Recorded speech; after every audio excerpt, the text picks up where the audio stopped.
Assalamualaikum warahmatullahi wabarakatuh. Saya Gania Tikasani dengan NPM 18102101010, jurusan Ekonomi Pembangunan 2018, Fakultas Ekonomi dan Bisnis Universitas Lampung. Pada kesempatan kali ini saya akan menjelaskan tentang pajak pertambahan nilai atau PPN dan pajak penjualan atas barang mewah atau PPNBM.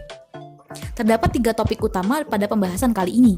Yang pertama PPN atau pajak pertambahan nilai, yang kedua PPNBM atau pajak penjualan atas barang mewah, dan yang ketiga faktur pajak atau bukti pemungutan pajak.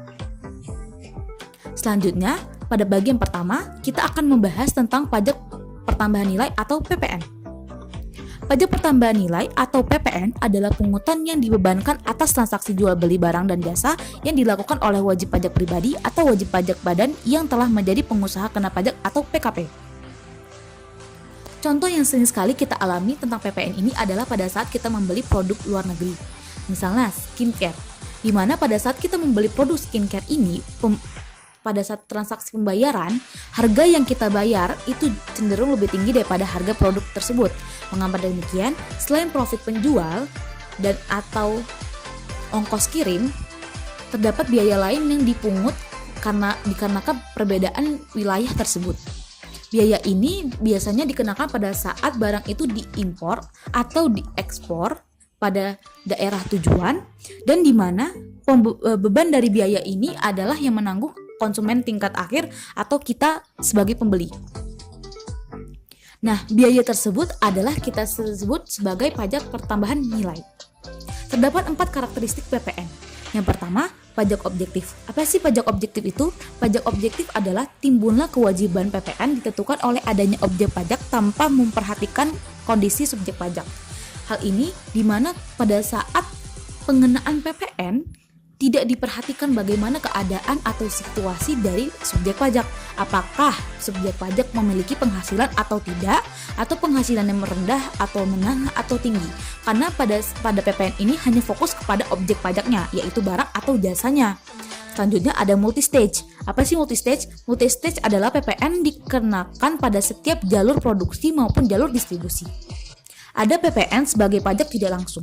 Sebagai pajak tidak langsung, beban pembayaran pajaknya dipikul oleh konsumen akhir, namun penanggung jawab atas penyetoran PPN ke kas negara dibebankan kepada penjual. Dengan kata lain, dalam mekanisme pemungutan PPN, pemikul beban pembayaran PPN dan penanggung jawab penyetoran PPN ke kas negara adalah pihak yang berbeda, di mana dalam hal ini pemikul beban pembayaran PPN adalah konsumen akhir dan penanggung jawab penyetoran PPN ke kas negara adalah penjual. Selanjutnya, PPN adalah pajak atas konsumsi dalam negeri. Pajak atas konsumsi adalah pajak yang timbul akibat suatu peristiwa hukum yang menjadi beban konsumen baik secara yuridis maupun ekonomis. Maksudnya yang dikenai pajak adalah barang atau jasa yang dikonsumsi, bukan barang-barang dalam proses produksi. Selama barang-barang itu masih dalam siklus produksi atau distribusi, pengenaan PPN pada area itu bersifat sementara yang dapat dibebankan kepada pembeli berikutnya melalui mekanisme pengkreditan pajak masukan. Sehingga pajak PPN ini ditunjukkan pada konsumen akhir.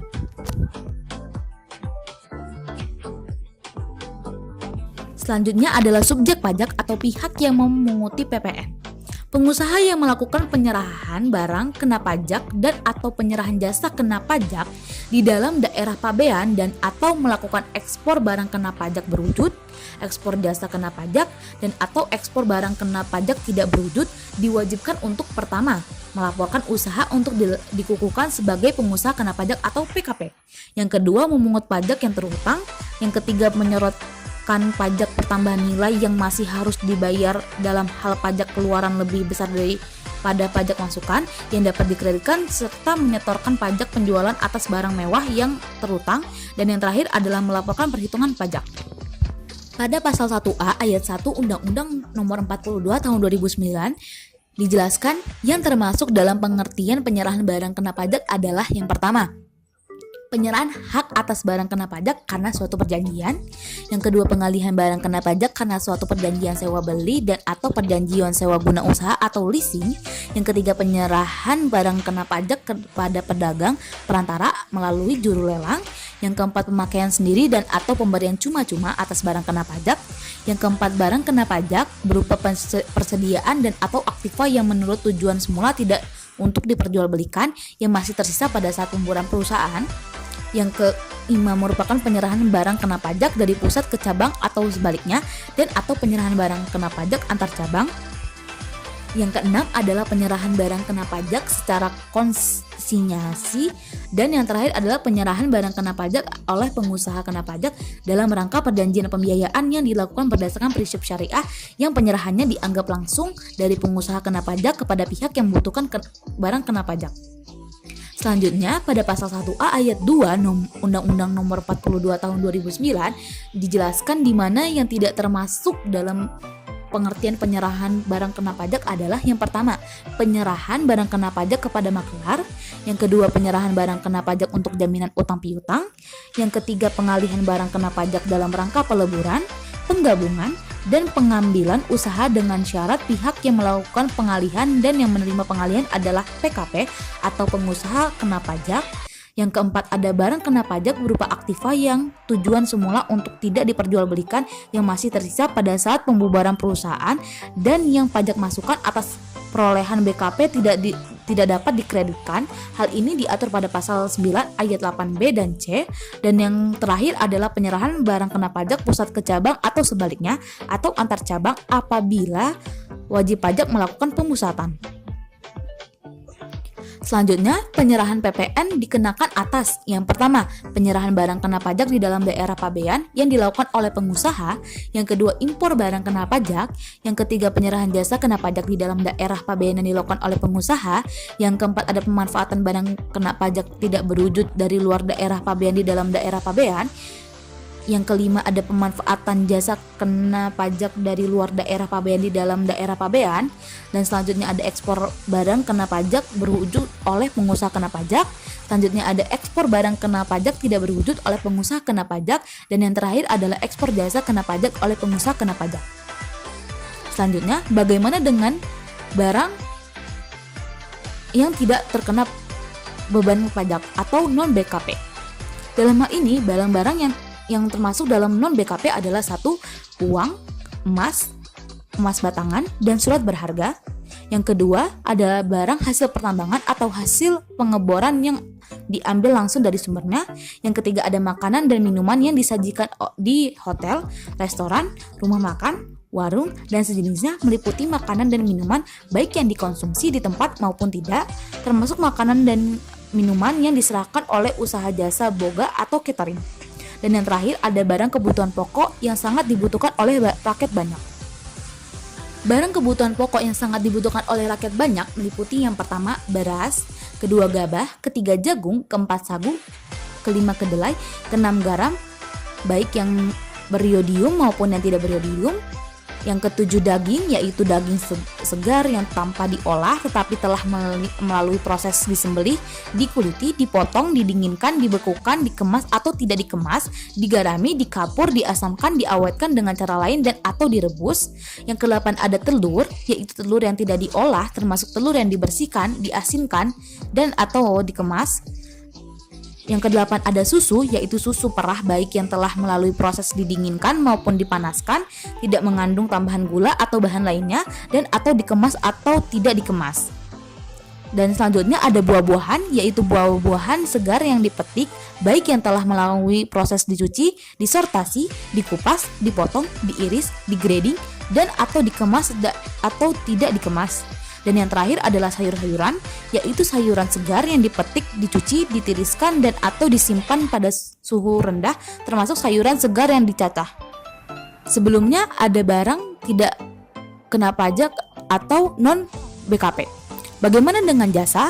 Berikut adalah jasa yang termasuk dalam non jasa kena pajak, yaitu pertama penyediaan tempat parkir, kedua telepon umum dan dengan uang logam, yang ketiga pengiriman uang dengan wesel pos, yang keempat jasa boga atau catering, yang kelima jasa medis, yang keenam pelayanan sosial, yang ketujuh pengiriman surat dengan perangko, yang kedelapan jasa keuangan, yang kesembilan jasa asuransi, yang kesepuluh jasa keagamaan, yang kesebelas jasa pendidikan, yang kedua belas jasa kesenian dan hiburan, yang kedua belas yang ke-13 penyiaran yang tidak bersifat iklan, yang ke-14 angkutan umum darat, laut, dan udara, yang ke-15 jasa tenaga kerja, selanjutnya ada jasa perhotelan, dan yang terakhir adalah yang disediakan pemerintah.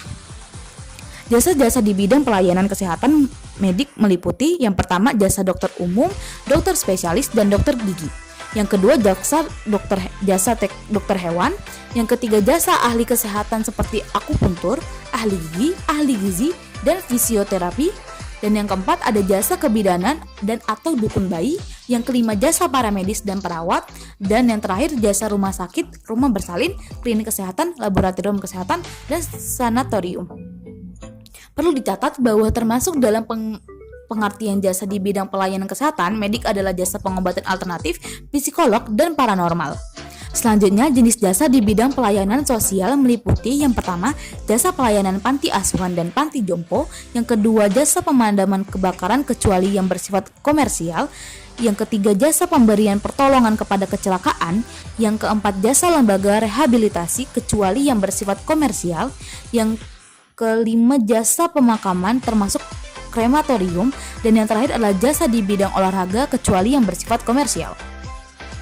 Selanjutnya, jenis jasa di bidang perbankan, asuransi, dan sewa guna usaha dengan hak opsi meliputi yang pertama, jasa perbankan sesuai dengan ketentuan sebagaimana diatur dalam Undang-Undang Nomor 7 Tahun 1992 tentang perbankan sebagaimana telah diubah dengan Undang-Undang Nomor 10 Tahun 1998 kecuali jasa penyediaan tempat untuk menyimpan barang dan surat berharga, jasa penitipan untuk kepentingan pihak lain berdasarkan suatu kontrak atau perjanjian, dan serta anjak piutang. Lalu ada jasa asuransi tidak termasuk broker asuransi. Dan yang terakhir ada jasa sewa guna usaha dengan hak opsi. Jenis jasa di bidang keagamaan meliputi yang pertama, jasa pelayanan rumah ibadah, yang kedua jasa pemberian khotbah atau dakwah, dan yang ketiga adalah jasa lainnya di bidang keagamaan. Jenis jasa di bidang pendidikan meliputi yang pertama jasa penyelenggaraan pendidikan sekolah seperti jasa penyelenggaraan pendidikan umum, pendidikan kejuruan, pendidikan luar biasa, pendidikan kedinasan, pendidikan keagamaan, pendidikan keakademik, dan pendidikan profesional. Dan yang terakhir ada jasa penyelenggara pendidikan luar sekolah seperti kursus-kursus.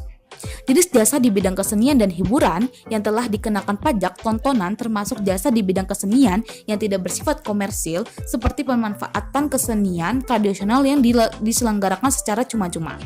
Jenis jasa di bidang penyiaran yang bukan bersifat iklan adalah jasa penyiaran radio atau televisi yang dilakukan oleh instansi pemerintah atau swasta yang bukan bersifat iklan dan atau tidak dibiayai oleh sponsor yang bertujuan komersil. Jenis jasa yang disediakan oleh pemerintah dalam rangka menjalankan pemerintahan secara umum meliputi jenis-jenis jasa yang dilaksanakan oleh instansi pemerintah seperti pemberian izin mendirikan bangunan, pemberian izin usaha perdagangan, pemberian nomor pokok wajib pajak, dan pembuatan kartu tanda penduduk. Jenis jasa di bidang angkutan umum di darat dan di air adalah jasa angkutan umum di darat, di laut, di danau, dan di sungai yang dilakukan oleh pemerintah atau swasta. Jasa angkutan umum di darat dan di air tidak dikenakan pajak pertambahan nilai, sedangkan jasa angkutan udara dikenakan pajak pertambahan nilai. Namun, demikian jasa angkutan udara luar negeri tidak dikenakan pajak pertambahan nilai karena penyerahan jasa tersebut dilakukan di luar daerah pabean.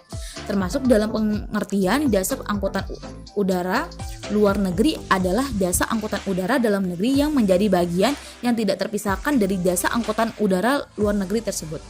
Selanjutnya, jenis jasa di bidang tenaga kerja meliputi yang pertama, jasa tenaga kerja, yang kedua, jasa penyediaan tenaga kerja sepanjang pengusaha penyedia tenaga kerja tidak bertanggung jawab atas hasil kerja dari tenaga kerja tersebut, dan yang terakhir, jasa penyelenggara latihan bagi tenaga kerja.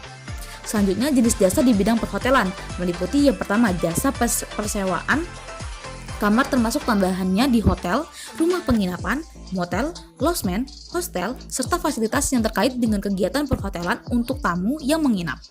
Dan selanjutnya ada jasa persewaan ruangan untuk kegiatan acara atau pertemuan di hotel, rumah penginapan, motel, losmen, dan hostel.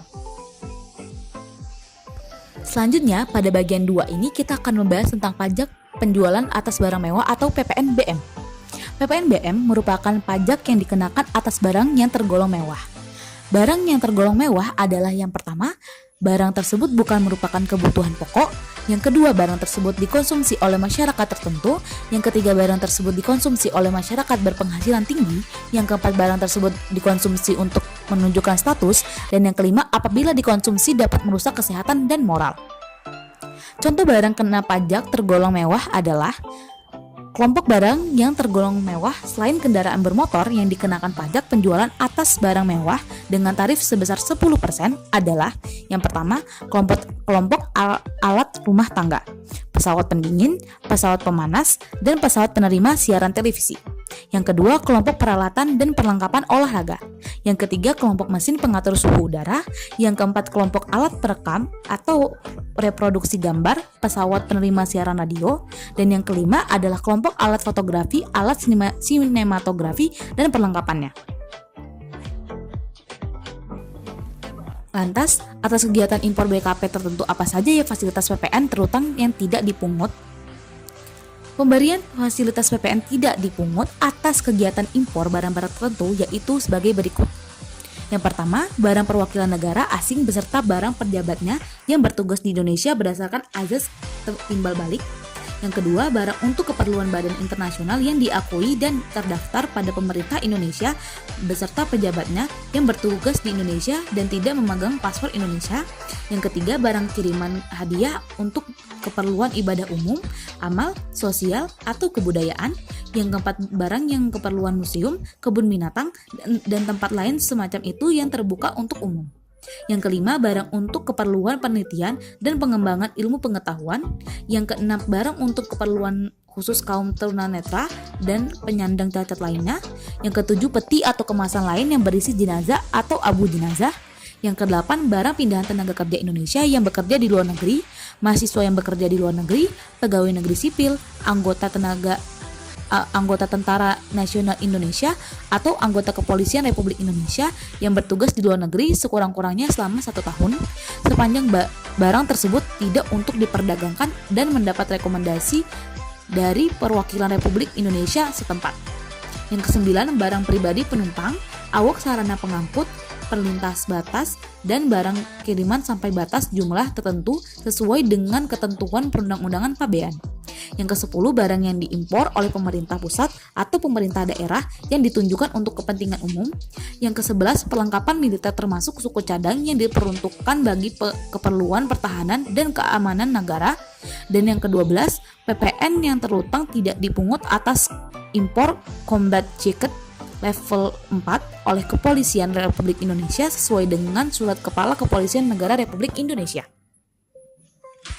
Lalu bagaimana penyerahan BKP? Apa yang mendapat fasilitas pembebasan PPN atau PPNBM?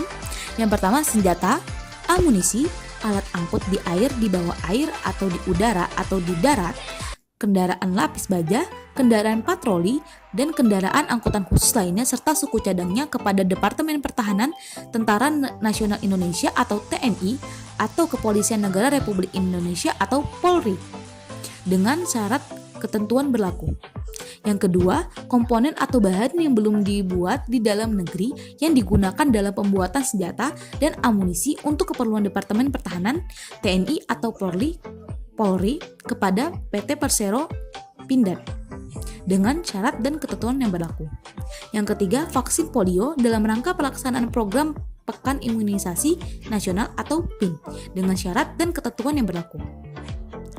Yang keempat, ada buku-buku pelajaran umum, kitab suci, dan buku-buku pelajaran agama tanpa syarat dan ketentuan yang berlaku kecuali buku-buku pelajaran umum, kitab suci, dan buku-buku pelajaran agama yang masih memerlukan pengesahan sebagai buku pelajaran umum atau buku pelajaran agama sebagaimana dimaksud dalam pasal 1 ayat 3 dan pasal 3 ayat 3 KMK nomor 353 KMK _03 Yang kelima, kapal laut, kapal angkutan sungai, danau, dan penyeberangan, kapal pandu, kapal tunda, kapal penangkapan ikan, kapal tongkang, dan suku cadang serta alat keselamatan pelayaran atau keselamatan manusia yang diserahkan kepada dan digunakan oleh perusahaan pelayaran niaga nasional atau perusahaan penangkapan ikan nasional, perusahaan penyelenggara jasa kepelabuhan nasional, atau perusahaan penyelenggara jasa angkutan sungai, danau, dan penyeberangan nasional sesuai dengan kegiatan usahanya, dengan syarat dan ketentuan yang berlaku. Yang keenam, pesawat udara dan suku cadang serta peralatan untuk perbaikan atau pemeliharaan kepada dan digunakan oleh perusahaan angkutan udara niaga nasional dan suku cadang serta peralatan untuk perbaikan atau pemeliharaan pesawat udara yang diperoleh oleh pihak yang ditunjuk oleh perusahaan angkutan udara niaga nasional yang digunakan dalam rangka pemberian jasa perawatan atau reparasi pesawat udara kepada perusahaan angkutan udara niaga nasional dengan syarat dan ketentuan yang berlaku. Yang ketujuh, ada kereta api dan suku cadang serta peralatan untuk perbaikan atau pemeliharaan serta prasarana kepada PT Persero Kereta Api Indonesia dengan syarat dan ketentuan yang berlaku. Yang kedelapan, ada komponen atau bahan yang digunakan untuk pembuatan kereta api, suku cadang, peralatan untuk perbaikan atau pemeliharaan, serta prasarana yang digunakan oleh PT Persero Kereta Api Indonesia kepada pihak yang ditunjuk oleh PT Persero Kereta Api Indonesia dengan syarat dan ketentuan yang berlaku. Yang kesembilan, ada peralatan berikut suku cadangnya yang digunakan untuk penyediaan data batas dan foto udara wilayah negara Republik Indonesia untuk mendukung pertahanan nasional yang diserahkan kepada Departemen Pertahanan atau TNI dengan syarat dan ketentuan yang berlaku. Yang ke-10, ada rumah sederhana, rumah sangat sederhana, rumah susun sederhana, pondok boro, asrama mahasiswa dan pelajar serta perumahan lainnya yang batasnya ditetapkan oleh Menteri Keuangan setelah mendengar pertimbangan Menteri Pemukiman dan Prasarana Wilayah tanpa syarat dan ketentuan yang berlaku. Lalu, apa yang termasuk dalam BKP strategis? Yang pertama, barang modal berupa mesin dan peralatan pabrik yang diperlakukan secara langsung dalam proses menghasilkan barang kena pajak dan baik dalam keadaan terpasang maupun terlepas tidak termasuk suku cadang. Yang kedua, makanan ternak, unggas, dan ikan dan atau bahan baku untuk pembuatan makanan ternak, unggas, dan ikan. Yang ketiga, barang hasil pertanian yang dipetik langsung atau disadap langsung dari sumbernya termasuk hasil pemrosesan yang dilakukan dengan cara tertentu yang diserahkan oleh petani atau kelompok petani. Yang keempat, bibit dan atau benih dari barang pertanian, perkebunan, kehutanan, peternakan, penangkaran, atau perikatan. Yang kelima, air bersih yang dialirkan melalui pipa oleh PAM. Dan yang keenam, listrik kecuali untuk perumahan dengan daya di atas 6.600 watt. Pada bagian ini kita akan membahas tentang tarif PPN dan PPNBM. Pada tarif PPNBM dapat ditetapkan dalam beberapa kelompok tarif, yaitu tarif paling rendah sebesar 10% dan yang paling tinggi adalah 200%. Perbedaan kelompok tarif tersebut didasarkan pada pengelompokan barang kena pajak yang tergolong mewah yang dikenakan pajak penjualan atas barang mewah. Pajak penjualan atas barang mewah adalah pajak yang dikenakan atas konsumsi barang kena pajak yang tergolong mewah di dalam daerah pabean. Oleh karena itu, barang kena pajak yang tergolong mewah yang diekspor atau dikonsumsi di luar daerah pabean dikenakan pajak penjualan atas barang mewah dengan tarif 0%. Mengapa demikian? Perlu digarisbawahi bahwa pajak penjualan itu merupakan dikenakan atas konsumsi barang kena pajak yang tergolong mewah di dalam daerah pabean, sehingga apabila diekspor atau dikonsumsi di luar daerah pabean, maka pajak penjualan atas barang mewahnya menjadi Rp0. Sedangkan untuk tarif pajak pertambahan nilai adalah sebesar 10%. Tarif PPN sebesar 0% ditetapkan atas yang pertama, ekspor barang kena pajak berwujud, yang kedua, ekspor barang kena pajak tidak berwujud, yang ketiga, ekspor jasa kena pajak. Selanjutnya, ketentuan lainnya adalah tarif pajak sebagaimana dimaksud pada ayat 1 dapat diubah menjadi paling rendah 5% dan paling tinggi 15% yang perubahan tarifnya diukur dengan peraturan pemerintah. Perhitungan PPN dapat menggunakan dua rumus. Yang pertama, PPN sama dengan tarif pajak dikali dengan DPP. Yang kedua, PPN sama dengan pajak keluaran dikurangi pajak masukan. Lalu, apa itu DPP? DPP adalah dasar pengenaan pajak yang meliputi harga jual, penggantian, nilai impor, nilai ekspor atau nilai lain. Ketentuan yang mengenai nilai lain sebagaimana dimaksud pada ayat 1 diatur dengan atau berdasarkan peraturan Menteri Keuangan. Selanjutnya, mari kita bahas soal cara menghitung pajak pertambahan nilai yang terhutang. Pada soal pertama, kita ketahui bahwa PKPB melakukan JKP dengan perolehan penggantian sebesar 20 juta. Di sini kita telah mendapatkan dua hal yang diketahui. Yang pertama, penyerahan jasa kena pajak, yang dimana ini bukan merupakan jasa ekspor, bukan ekspor barang, bukan ekspor barang berwujud, ekspor barang tidak berwujud, dan ekspor jasa kena pajak, sehingga tarif pajaknya adalah sebesar 10%. Selanjutnya, terdapat penggantian. Penggantian di sini merupakan salah satu bagian dari DPP, sehingga penggantian adalah DPP-nya. Untuk mencari PPN-nya, kita perlu mengkalikan antara tarif pajak dan DPP, sehingga 10% dikali 20 juta sama dengan 2 juta rupiah.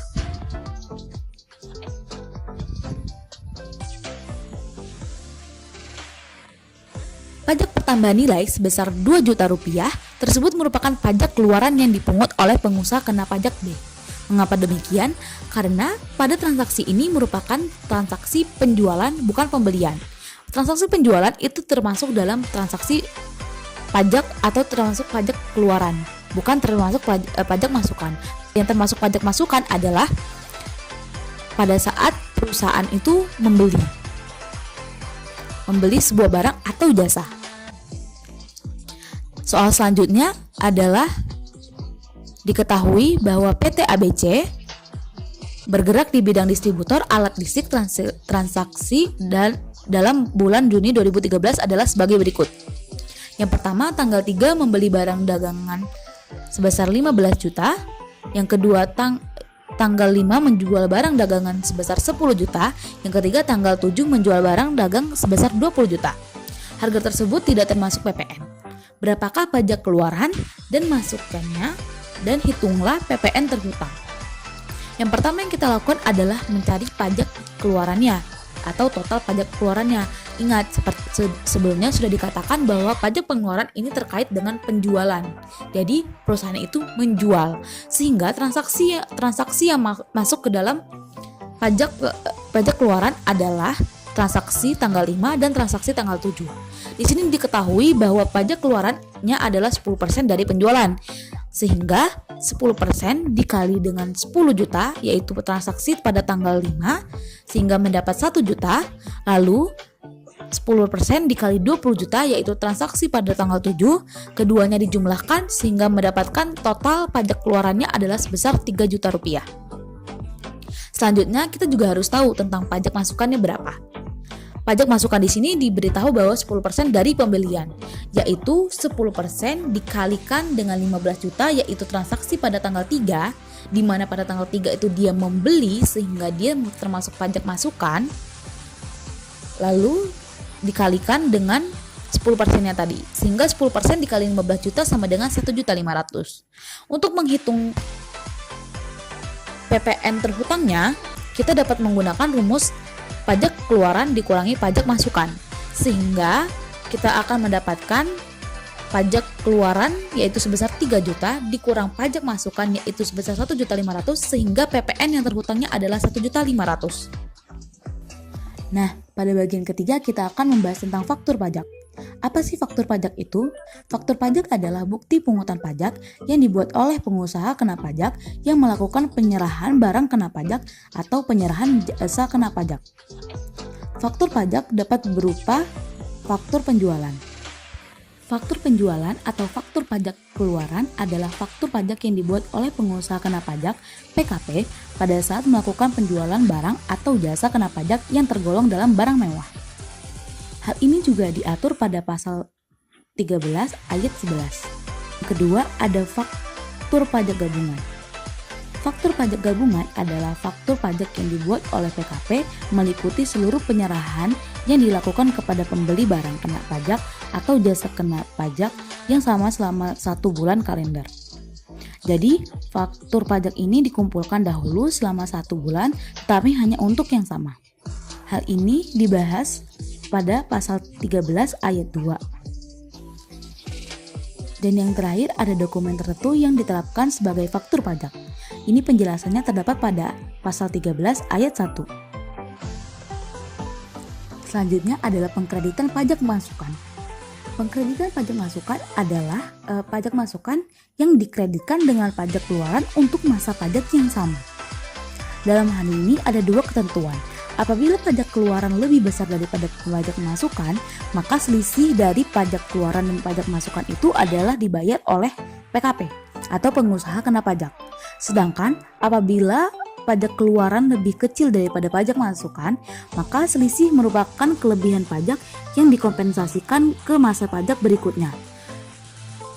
Singkatnya, apabila pajak keluaran kita atau pajak penjualan kita itu lebih besar dari pajak pemasukan kita, berarti terdapat kelebihan pembayaran orang terhadap kita yang menjual, sehingga selisih itu dibayar oleh kita. Sedangkan apabila pajak kita yang kita jual lebih kecil daripada pajak masukan atau orang lain membayar lebih daripada ketentuannya, daripada seharusnya, maka kelebihan bayar itu bisa dikompensasikan ke masa pajak berikutnya. Jadi kita mendapat pemasukan lebih daripada yang seharusnya, daripada yang kita keluarkan, sehingga selisih itu bisa dikompensasikan ke masa pajak berikutnya. Nah, bagaimana dengan PKP yang belum berproduksi sehingga belum melakukan penyerahan yang terutang pajak?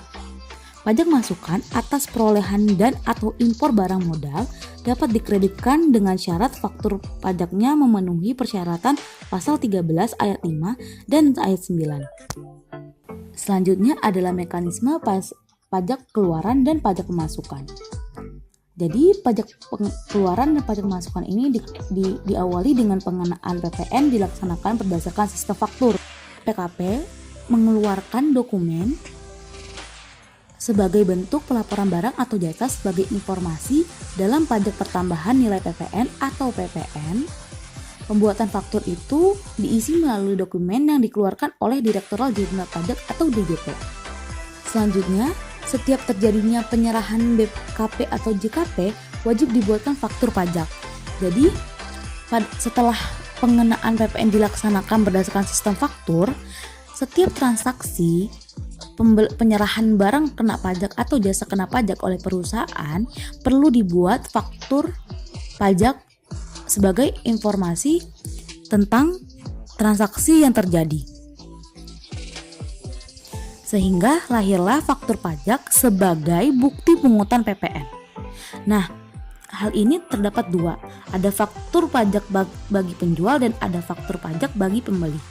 Faktur pajak bagi penjual merupakan bukti pajak keluaran. Artinya, apabila kita menjual, maka itu merupakan pajak keluaran. Pajak dari penjualan kita itu merupakan pajak keluaran. Sedangkan apabila kita membeli, maka barang itu masuk ke kita, maka itu pajak dari barang itu merupakan pajak masukan. Selanjutnya adalah tentang pedoman perhitungan pengkreditan pajak masukan untuk pengusaha kena pajak. Nah, yang pertama itu pengusaha kena pajak yang mempunyai peredaran usaha tidak melebihi jumlah tertentu. Jumlah tertentunya adalah tidak melebihi Rp1.800.000 dengan syarat yang pertama mempunyai peredaran usaha dalam 2 tahun buku sebelumnya tidak melebihi Rp1.800.000 untuk setiap 1 tahun bukunya, atau wajib pajak yang baru dikukuhkan sebagai pengusaha kena pajak. Nah, untuk pengusaha jenis ini cara perhitungan atau pedoman perhitungan pajak masukannya itu dengan melalui sebagai berikut. Yang pertama, 60% dikali pajak keluaran untuk penyerahan GKP atau 4% dikali DPP. Jadi ini perlu garis bawahi, untuk rumus ini adalah untuk jasa kena pajak. Jasa kena pajak rumusnya adalah 60% dikali pajak keluaran untuk penyerahan jasa kena pajak atau 4% dikali DPP. Nah, kalau untuk barang kena pajak, itu rumusnya adalah 70% dikali pajak keluaran untuk penyerahan barang kena pajak atau 3% dikali DPP. Jenis pengusaha selanjutnya adalah pengusaha kena pajak yang melakukan kegiatan usaha tertentu. Kegiatan usaha tertentu apa aja sih yang maksudnya ada di sini? Kegiatan usaha tertentu adalah kegiatan usaha yang semata-mata melakukan yang pertama, penyerahan kendaraan bermotor bekas secara eceran, atau yang kedua, penyerahan emas perhiasan secara eceran. Kedua kegiatan usaha ini memiliki rumus untuk perhitungan pengkreditan pajak masukan yang berbeda. Untuk kendaraan bermotor, rumusnya adalah 90% dikali pajak keluaran atau 1% dikali DPP. Itu untuk penyerahan kendaraan bermotor bekas eceran. Lantas bagaimana dengan kegiatan penyerahan emas perhiasan secara eceran? Nah, untuk penyerahan emas perhiasan secara eceran itu menggunakan rumus 80% dikali pajak keluaran atau 2% dari DPP. Sehingga terdapat perbedaan persentase yang harus dikalikan antara kendaraan bermotor bekas secara eceran dengan penyerahan emas perhiasan secara eceran. Kalau misalnya bermotor itu 90% dari pajak keluaran, kalau perhiasan eceran itu 80% dari pajak keluaran. Dan juga pada saat di DPP-nya juga beda, di mana persentase kendaraan bermotor lebih kecil 1% daripada penyerahan emas perhiasan secara eceran. Selanjutnya, ada pedoman perhitungan pengkreditan pajak masukan bagi pengusaha kena pajak yang melakukan penyerahan yang terutang pajak dan penyerahan yang tidak terutang pajak. Nah, pengusaha kena pajak yang melakukan kegiatan yang pertama, usaha terpadu atau integrated, terdiri dari unit atau kegiatan yang melakukan penyerahan yang terutang pajak, dan unit atau kegiatan lain yang melakukan penyerahan yang tidak terutang pajak. Ada juga usaha yang atas penyerahannya terutang pajak dan yang tidak terutang pajak. Terus ada juga usaha yang menghasilkan, memperdagangkan barang, dan usaha jasa yang atas penyerahannya terutang pajak dan tidak terutang pajak. Atau usaha yang atas penyerahannya sebagian terutang pajak dan sebagian lainnya tidak terutang pajak. Sedangkan pajak masukan untuk penyerahan yang terutang pajak tidak dapat diketahui dengan pasti, sehingga jumlah pajak masukan yang dapat dikreditkan untuk penyerahan yang terutang pajak itu dihitung dengan menggunakan pedoman perhitungan pajak masukan yang dapat dikreditkan. Selanjutnya, bagaimana sih kita menghitung jumlah pajak masukan yang dapat dikreditkan dari suatu barang? Nah, ada dua jenis barang di sini. Yang pertama, apabila manfaatnya lebih dari 1 tahun. Ini biasanya kita sebut sebagai perawatan ya, di mana habis manfaatnya itu lebih dari 1 tahun, seperti mesin, tanah, bangunan, kendaraan. Nah, dalam hal ini untuk menghitung pajak masukan yang dapat dikreditkannya itu melalui rumus P aksen atau jumlah pajak masukan yang dapat dikreditkan dalam 1 tahun buku sama dengan pajak masukan atau atas perolehan barang kena pajak tersebut dibagi dengan T atau time. Time di sini merupakan masa manfaat barang kena pajak dan atau jasa kena pajak. Ini biasanya ketentuannya di mana kalau bangunan dan tanah itu 10 tahun dan selain itu adalah 4 tahun. Dikali dengan Z aksen di mana merupakan persentase yang sebanding dengan jumlah penyerahan yang terutang pajak terhadap seluruh penyerahan dalam 1 tahun buku.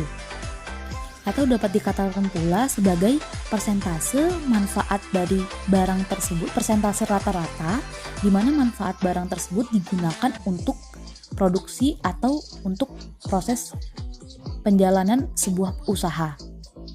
Nah, yang kedua ada barang kena pajak dan jasa kena pajak yang masa manfaatnya kurang dari 1 tahun. Ini biasa kita sebut dengan perlengkapan, di mana seperti spidol, pulpen, yang cepat habis, yang istilahnya habisnya bisa sebelum 1 tahun lamanya. Nah, cara menghitung pajak masukannya yang dapat dikredit selama 1 tahun itu dengan cara hampir sama, hanya pada saat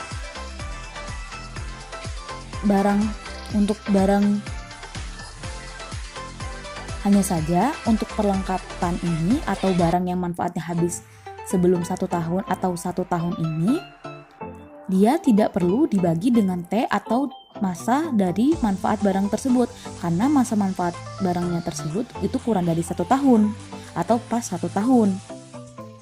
Sehingga perumusannya hanya jumlah pajak masukan yang dapat dikreditkan dalam 1 tahun buku sama dengan jumlah pajak masukan barang tersebut dikali dengan persentase yang sebanding dengan jumlah penyerahan yang terutang pajak terhadap seluruh penyerahan dalam 1 tahun buku, atau persentase rata-rata barang itu dimanfaatkan atau digunakan dalam proses produksi suatu usaha. Demikianlah penjelasan saya mengenai PPN dan PPNBM. Apabila ada yang kurang berkenan dan ada kekeliruan atau kesalahan, saya mohon maaf. Kepada Allah saya mohon ampun. Wabillahi taufiq wal hidayah. Wassalamualaikum warahmatullahi wabarakatuh.